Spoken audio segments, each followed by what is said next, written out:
The morning sky over New York City had always been beautiful in April. The sun would rise slowly over the Atlantic Ocean and paint the tall buildings in shades of orange and gold. People would walk to work with coffee cups in their hands and phones pressed to their ears. Taxis would honk their horns and street vendors would set up their carts on every corner. It was a normal morning like any other. Then the shadows came. Lucy Harper was standing on the balcony of her small apartment in Brooklyn when she first saw them. She was 28 years old and worked as a nurse at the downtown hospital. She had just finished a night shift and was drinking her morning tea when something blocked out the sun.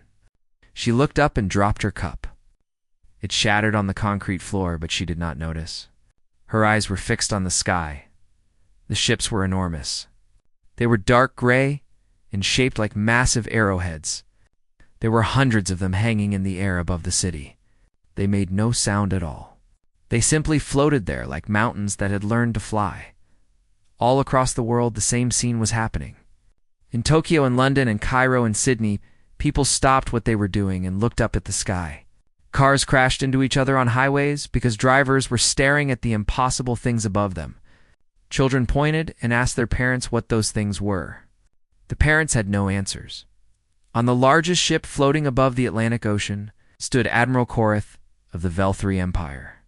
He was tall and thin, with gray skin and eyes that were completely black. He had conquered 17 star systems in his long career. He had brought entire civilizations to their knees. This small blue planet would be no different. He looked at the world below him through the viewing screen on his bridge. His officers moved quietly around him, checking their instruments and waiting for his orders. They had done this many times before. The process was always the same. They would arrive and they would demand surrender, and the primitive species would either submit or be destroyed. Most submitted. The ones who fought back were crushed quickly and completely. Korath pressed a button on his command chair.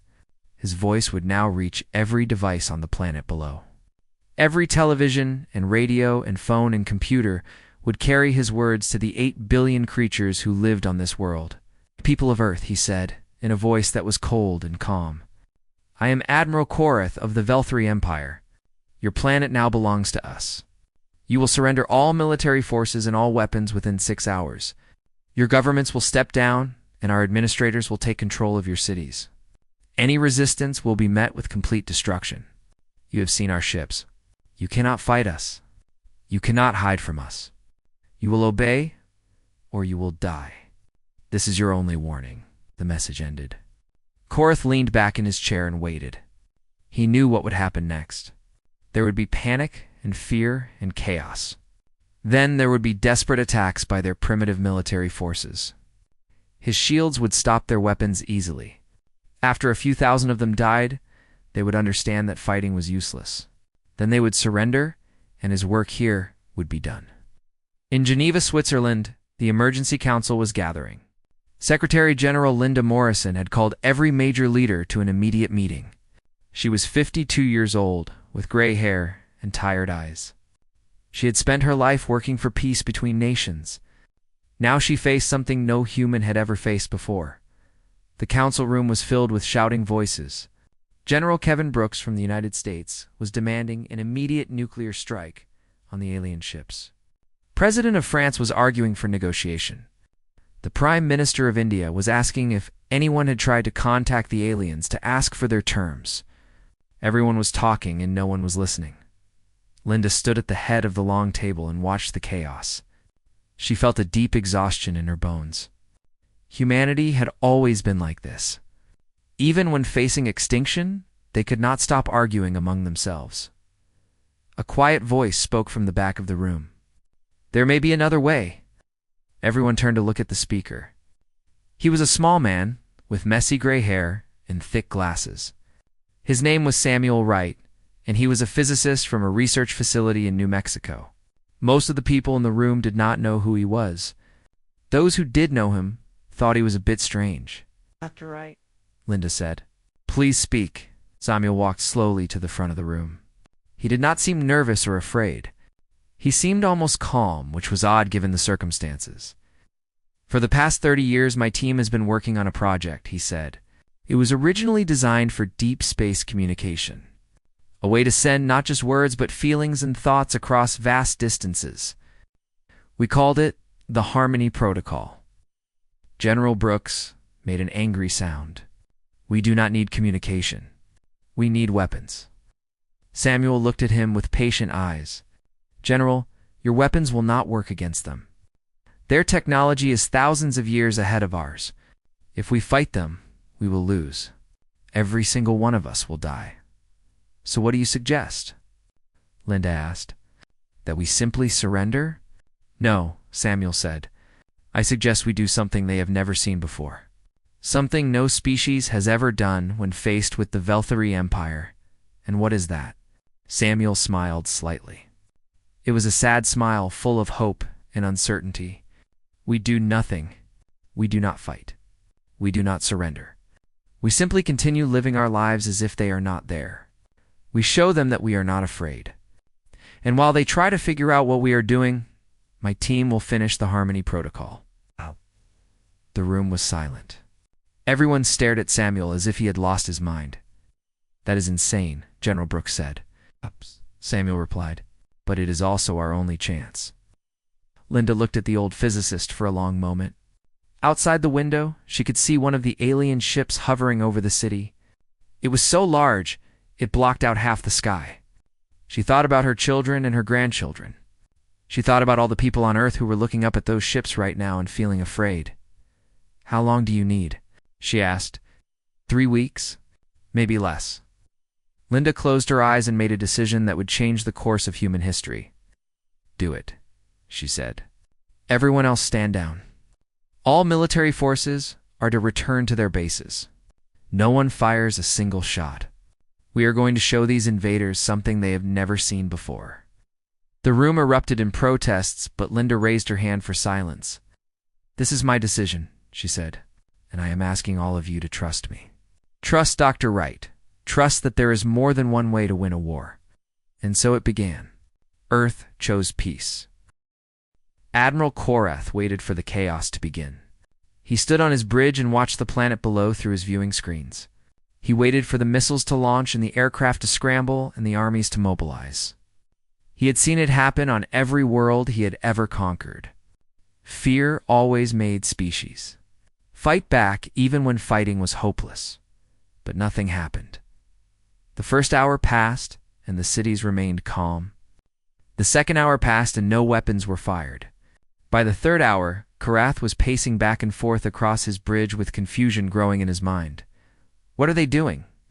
He asked his officers. His second in command was a female Velthari named Commander Shira. She had served with Korath for over 20 years and had never seen him so unsettled. Appear to be doing nothing, Admiral, she said. Our sensors show that their military forces are returning to their bases. Their governments are not mobilizing. Their people are simply continuing their normal activities. That is impossible.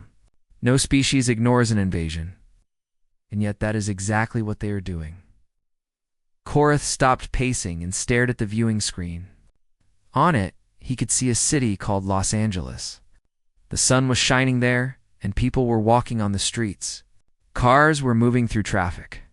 A man was walking his dog in a park. It looked like any other day. Send landing parties, Korath ordered. Take control of their major cities. Perhaps they need to see our soldiers on their streets before they understand the situation. The Velthari landing craft descended from the massive ships and touched down in cities all over the world. Thousands of soldiers in dark armor marched out onto streets that had never known alien footsteps. They carried weapons that could level buildings with a single shot.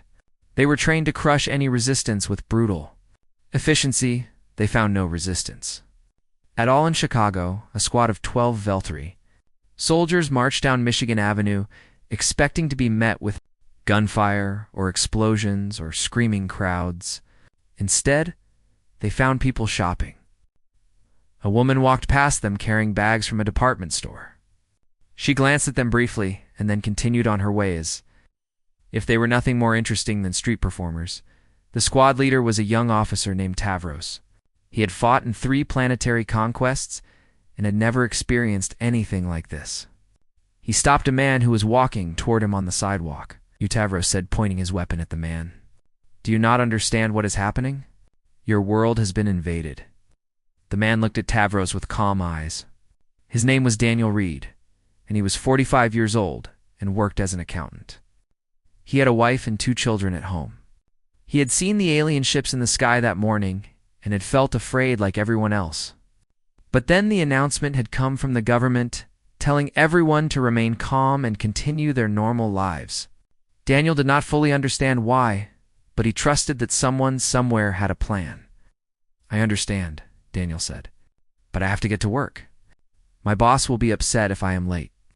Tavros stared at him. Your boss? We have conquered your planet. Your boss does not matter anymore. Daniel shrugged.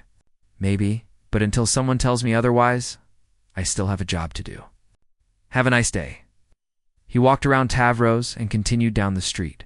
The Velthari soldiers watched him go with confusion written on their gray faces. Similar scenes were happening everywhere. In London, a Velthari patrol found a group of old men playing chess in a park. The soldiers surrounded them with weapons raised, but the men just kept playing their game. One of them asked if the aliens wanted to join. In Mumbai, a street vendor offered a Velthari commander a cup of tea. In Buenos Aires, children gathered around the alien soldiers and asked if they could touch their armor. The reports flooded back to Admiral Korath, and each one made less sense than the last. His soldiers were not being attacked. They were being ignored. Or worse, they were being treated as guests, deep beneath the Rocky Mountains in Colorado. Dr. Samuel Wright was working without sleep. The facility around him was hidden from the alien sensors by layers of rock and advanced shielding. His team of 50 scientists moved between computer screens and complex machinery with desperate urgency. The Harmony Protocol had been Samuel's life work. He had spent 30 years developing a technology that could transmit not just information but emotion itself. The original purpose had been to communicate with alien life forms across the vast distances of space. Words could be misunderstood, but feelings were universal. Fear and joy and love and sadness were the same in any language. Now that technology would be used for something far more important. It would be used to save humanity. His assistant was a young woman named Claire Dawson. She was 26 years old and brilliant in ways that still surprised Samuel. She'd been working for 3 days straight, and her eyes were red with exhaustion. The power systems are not stable enough, she said. If we activate the protocol now, it will only reach a radius of a few hundred miles. We need more time to expand the field. We do not have more time, Samuel replied. Every day that passes, the Velthari grow more frustrated. Eventually, they will start killing people to get a reaction. Then we need more power. Samuel looked at the machines around him. They hummed with energy drawn from reactors buried even deeper in the mountain. It was not enough. They needed something more. What about the satellites? He asked. The communication network that covers the planet. Can we use it to amplify the signal? Claire's tired eyes widened. That could work. If we linked the protocol to the global satellite grid, we could broadcast to every point on Earth simultaneously. But it would take at least another week to make the modifications. Then we have a week. Let us hope Linda can keep the world calm until then. Above them on the surface, the Velthari occupation continued in its strange and frustrating way. Admiral Korath watched his soldiers patrol streets where no one feared them. He watched his ships hover over cities that did not tremble. He watched a world that refused to behave the way conquered worlds were supposed to behave. They are planning something, he said to Commander Shira. No species is this calm in the face of conquest. They have a secret. Find it. Shira nodded and sent orders to increase surveillance on all human communications. Somewhere on this planet, someone was working against them. She would find them, and she would crush them. But for now, the humans continued their quiet defiance. They went to work and they came home. They cooked dinner and they watched television. They kissed their children goodnight and they pretended that the massive ships in the sky were nothing more than clouds. It was the strangest war the Velthari had ever fought, and they were losing without even knowing it. 2 weeks had passed since the Velthari arrived, and something strange was happening to their soldiers. They were becoming bored. Lieutenant Vexa had been stationed in a small town called Cedar Falls in the middle of America. She was young for a Velthary officer at only 42 years old. She had joined the military because she wanted glory and adventure. She wanted to conquer worlds and bring honor to her family name. Instead, she found herself standing on a quiet street watching an old man water his flowers. The old man's name was Henry Cooper. He was 73 years old and had lived in Cedar Falls his entire life. He had been a carpenter before he retired, and now he spent his days taking care of his garden. When the alien soldiers first arrived in his town, he had felt afraid like everyone else. But fear was exhausting, and Henry was too old to be exhausted for long. So he decided to simply continue living his life. Every morning he would wake up at 6 and make himself breakfast. Then he would go outside and tend to his garden. He would water his tomatoes and pull weeds from around his roses and talk to his plants the way he had talked to them for 30 years. The alien soldiers would watch him, and he would ignore them. Vexa had been watching Henry for 5 days now. At first she thought he was trying to signal someone or hide something. She searched his small house and found nothing but old furniture and photographs of his family. She monitored his communications and found only calls to his daughter who lived in another state. He was exactly what he appeared to be. An old man who liked to garden. On the 6th day, Vexa did something that surprised even herself. She walked over to Henry and spoke to him. She asked. Henry looked up from his tomatoes. He studied the alien officer for a moment. She was tall and gray, with those strange black eyes that all the Velthary had. But there was something in the way she stood that seemed almost uncertain. Should I fear you? Henry asked. We have conquered your world. We could destroy everything, you know. Could you now? Henry wiped his hands on his old jeans and stood up slowly. His knees ached the way they always did. Well, you have not destroyed anything yet. And until you do, I have tomatoes to grow. Vexa did not know how to respond to this. On other worlds, the conquered species would weep and beg and plead for mercy. They would curse the Velthary and spit at them. They would try to fight back with whatever weapons they could find. This old man was offering her none of those things. He was just standing there talking about vegetables. Do you not hate us? Vexa asked. Henry thought about this question for a moment. I do not know you well enough to hate you. Hate takes energy, and I do not have much energy left at my age. I would rather spend it on my garden. He turned back to his tomatoes and continued working.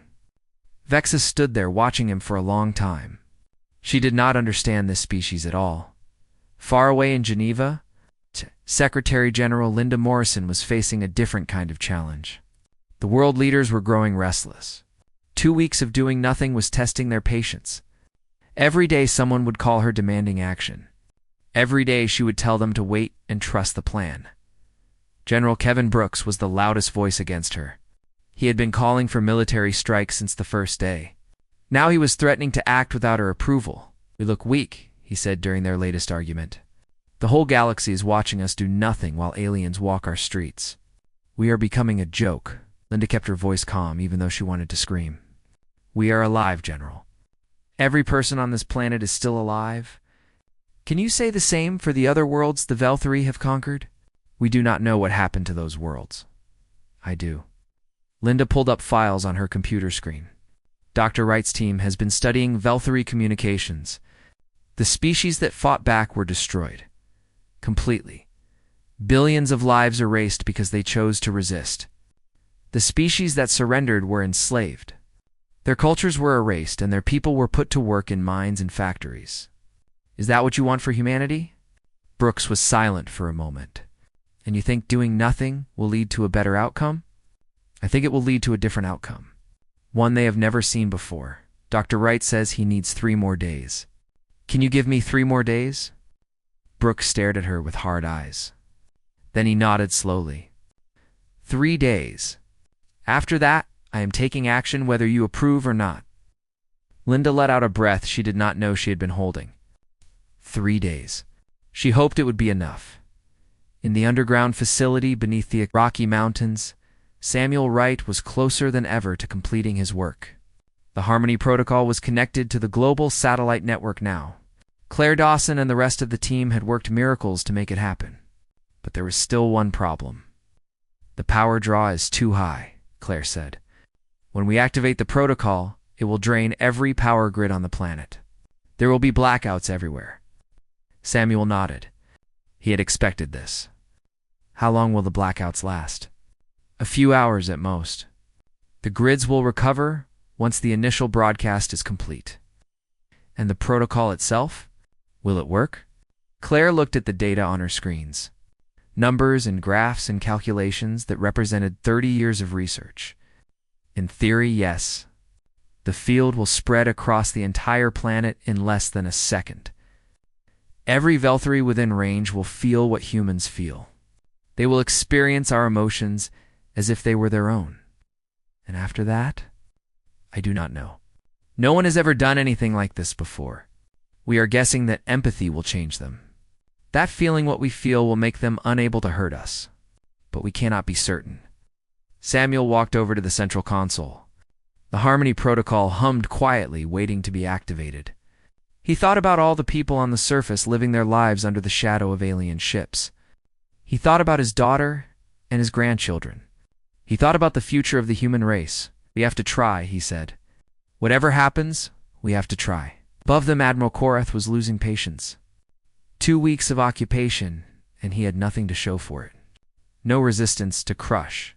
No leaders to imprison. No examples to make. The humans continued their maddening calm, and he could not understand why. Enough, he said to Commander Shira. Select a city. A small one. Destroy it completely. Perhaps that will teach them to take us seriously. Shira hesitated. Admiral, destroying civilians who have not resisted goes against our protocols. I am changing the protocols. Do it. The order went out. A city called Portland in the American Northwest was selected. The weapon systems on the Veltari flagship began to charge. In 1 hour, 2 million people would die. In deep underground, Samuel Wright had no idea that his time had just run out.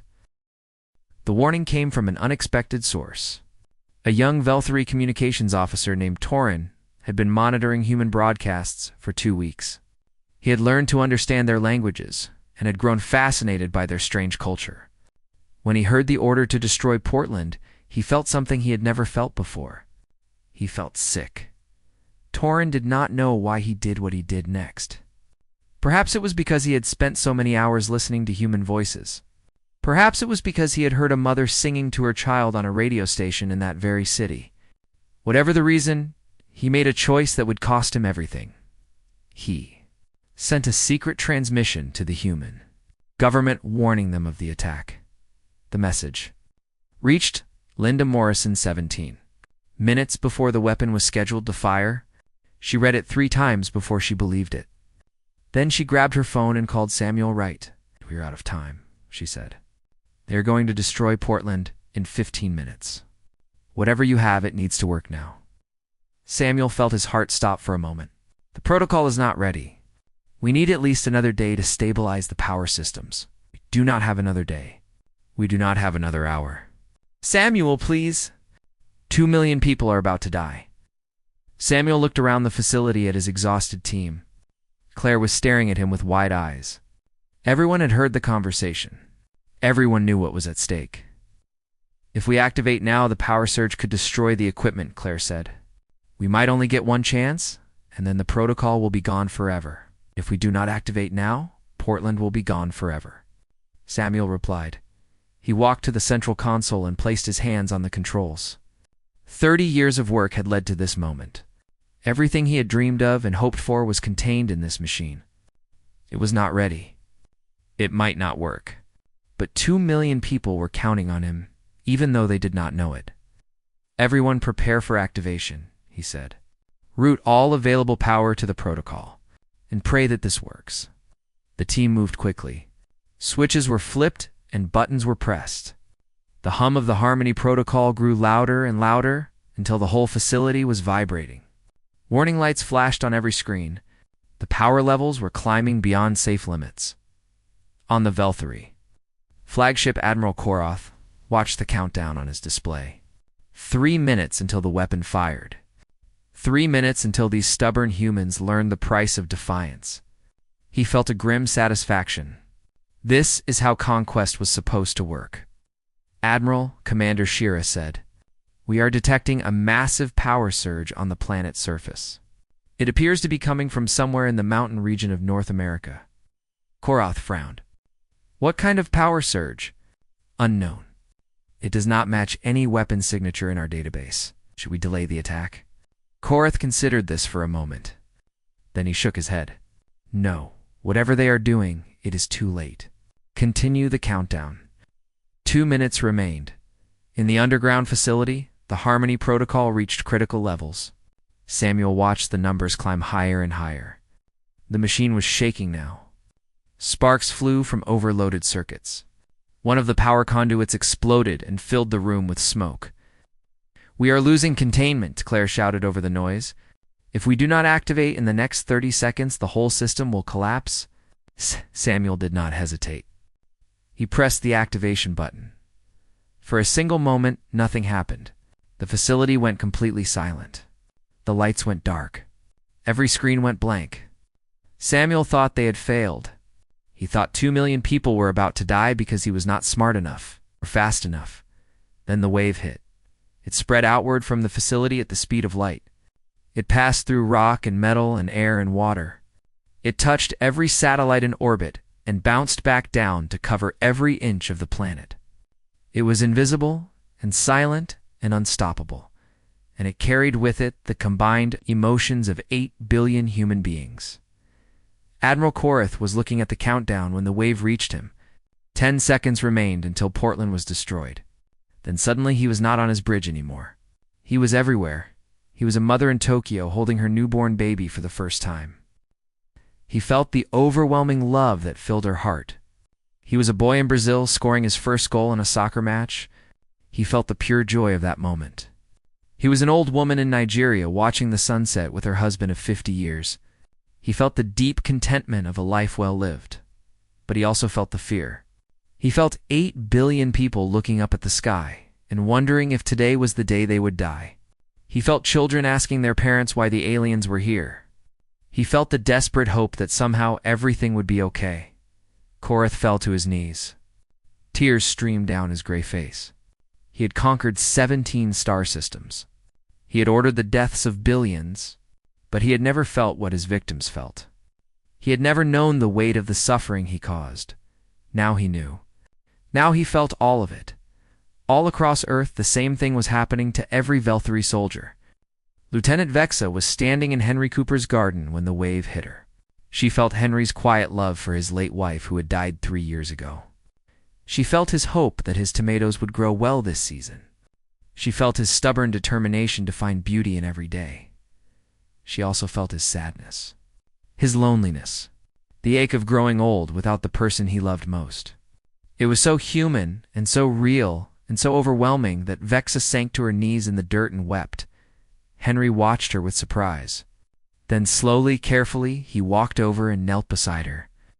"Are you all right?" he asked. Vexa looked at him with her black eyes, now wet with tears. "How do you live with all of this?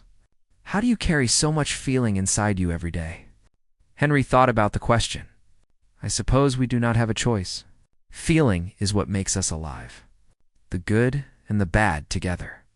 You cannot have one without the other." On the flagship, the countdown had stopped at 3 seconds. Korath was still on his knees, surrounded by his officers, who were all experiencing the same thing he was. The weapon would never fire. He could not destroy those people now. He knew them. He felt them. They were part of him. Commander Shira managed to speak through her tears. "Admiral, what do we do?" Korath looked at the planet below. That small, blue world full of strange creatures who had beaten him without firing a single shot. They had won not by fighting, but by sharing, by letting him feel what it meant to be human. "Stand down all weapons," he said quietly. "Contact their leaders. Tell them, I want to talk." The war was over. Humanity had won. The meeting took place in a small room in Geneva, 3 days after the Harmony Protocol changed everything. Admiral Korath came alone and unarmed. He wore simple clothing instead of his military uniform. He looked like a different person than the one who had threatened to destroy. "Earth just weeks ago," Linda Morrison was waiting for him, along with Dr. Samuel Wright. They sat at a plain wooden table with cups of coffee that had gone cold. No one was in the mood for drinking. Korath sat down across from them, and for a long moment no one spoke. The silence was heavy with everything that had happened and everything that still needed to be said. "I've ordered my fleet to withdraw from your planet," Korath finally said. "My soldiers will leave within the week. We will not return as conquerors." Linda nodded slowly. "Thank you. But I need to understand something.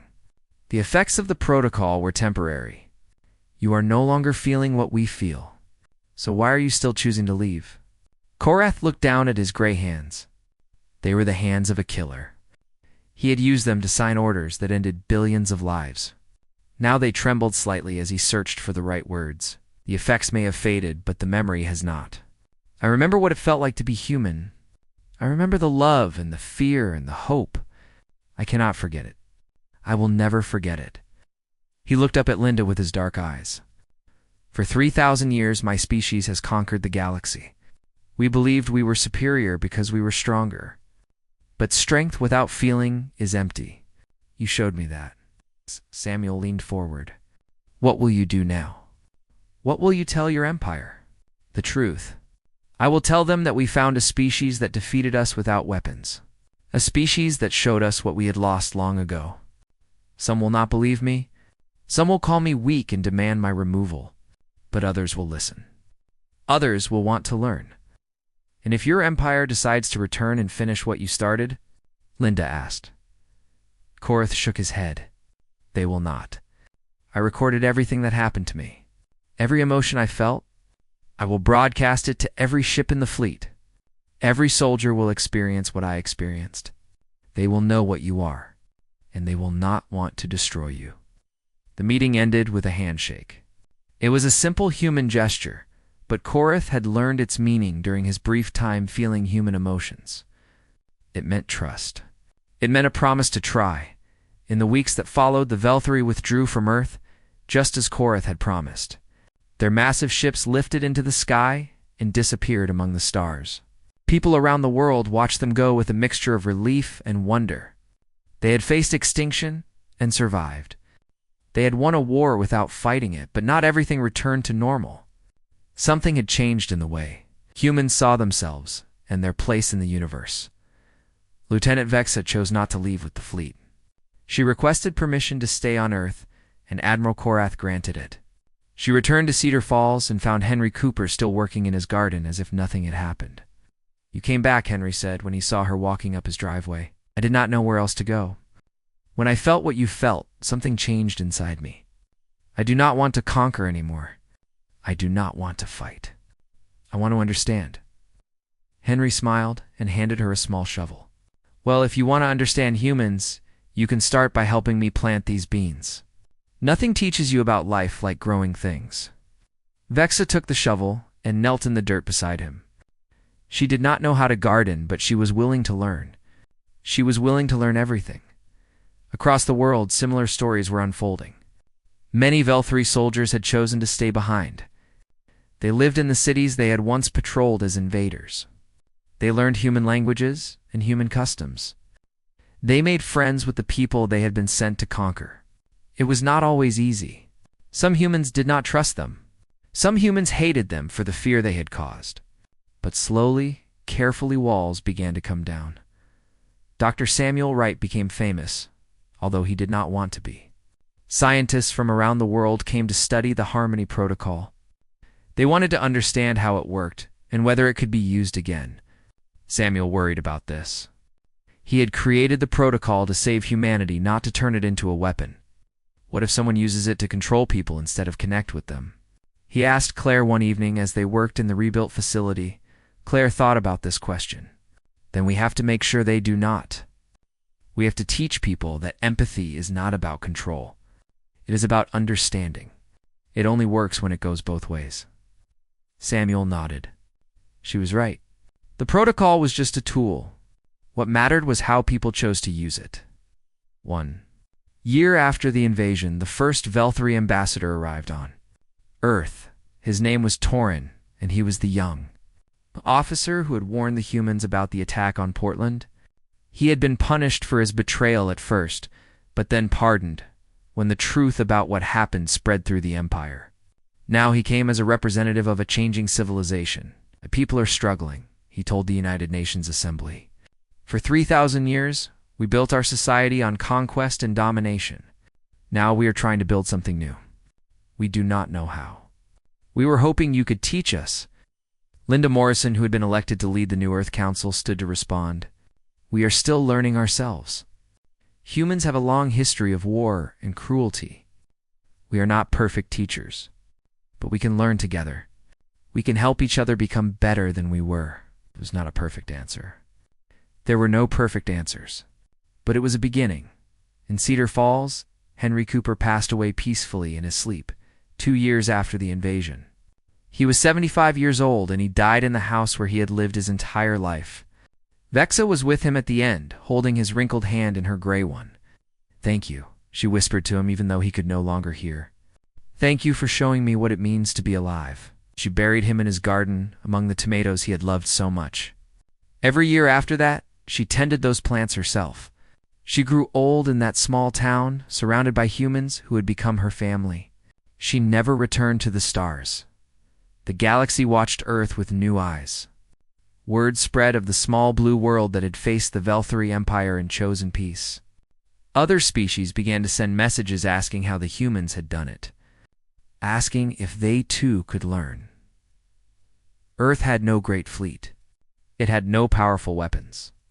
It had only the thing that had saved it from destruction: the willingness to feel, the courage to connect, the simple, stubborn belief that understanding was stronger than force. And in the quiet years that followed, humanity reached out to the stars not as conquerors, but as friends. They carried the Harmony Protocol with them, not as a weapon, but as a gift. They offered it freely to any species willing to try. Some refused. Some were afraid. But many accepted. And slowly, one world at a time, the galaxy began to change. It started with a choice. Earth chose peace and upheld it silently. And in the end, that silence spoke louder than any weapon ever could.